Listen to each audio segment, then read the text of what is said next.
Hey everybody, Jason here with Alexandria Honey Company.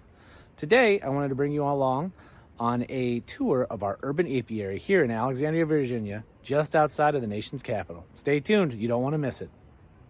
All right, so we're going to do a quick tour here of our urban apiary, and I'll show you a little bit around. We'll do a full property tour at some point in the future, but this is our current location for the apiary.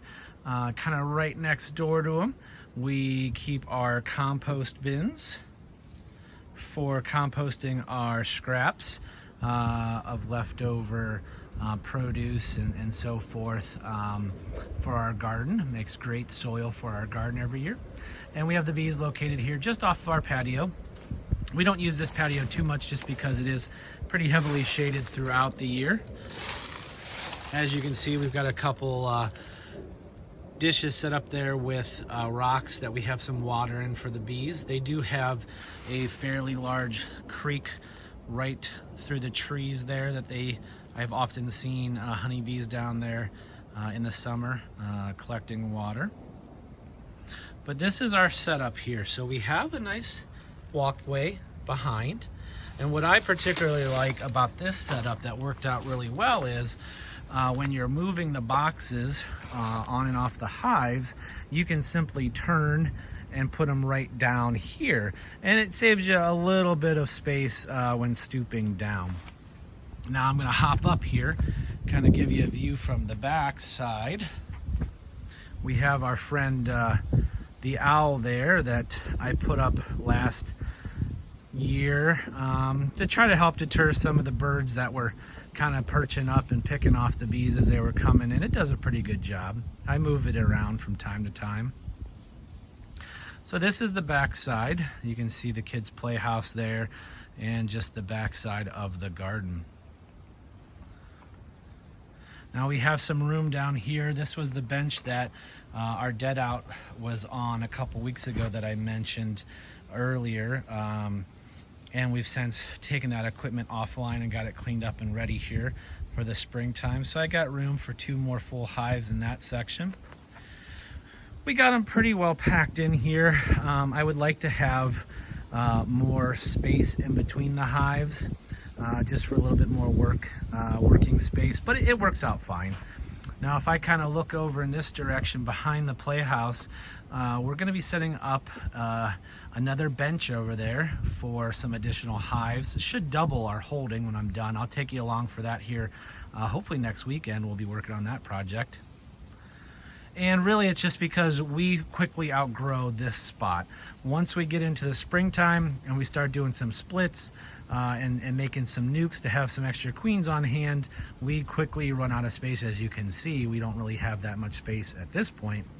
So expanding over there will be awesome for us and our ability to expand as we need to without just putting bees kind of everywhere we can.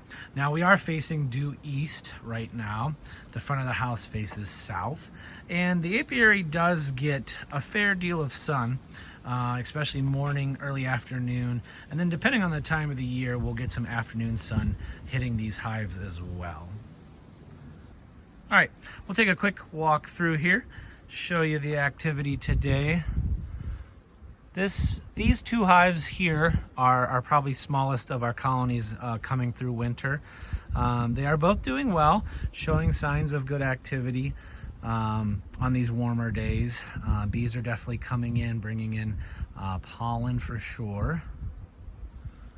These hives here in the middle are some of our most active hives, and I expect them to come out of winter into spring just booming with population size, which is really encouraging. This hive on the end, they've kind of been late to the party with their activity, but they definitely have a lot of bees in there. We did some brood box reversals just a few days ago when we had a snap of warmer temperatures. So we know there's plenty of bees in there. We know they're doing well. But we did reverse everybody's brood boxes, except for one of the hives. The brood chamber was kind of spread between 2 boxes, so we left those alone. We took a few boxes offline just to condense the bees down and not have so much room that they don't quite need just yet.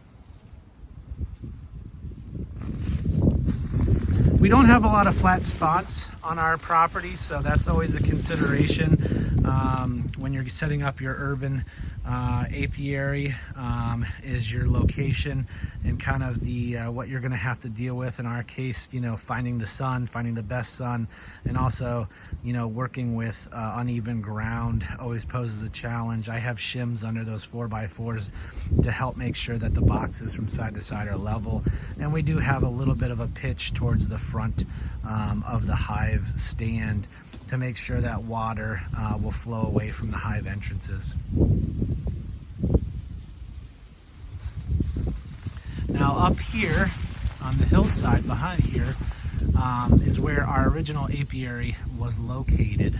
I have carved into that hillside a spot for the bees, and that worked really well for a few years until we got too many hives, and then I started working them with Christina, and it was just too tight for two people, and it was kind of a pain going up and down the hill with heavy equipment. So that's when we ended up moving them down here and building this stand, which has worked out really well. Much better footing, much better area to work.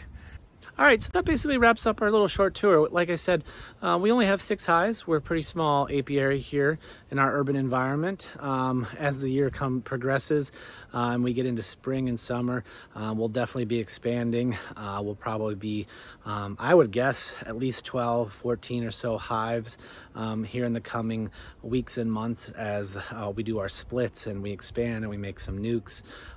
So stay tuned. We've got a lot more great videos coming out. Hope you enjoyed the tour. If you have any questions, please leave it in the comments. We'll try to get back to you or address it in a future video. And we sure would appreciate that like and subscribe. And we'll talk to you real soon. Thanks again.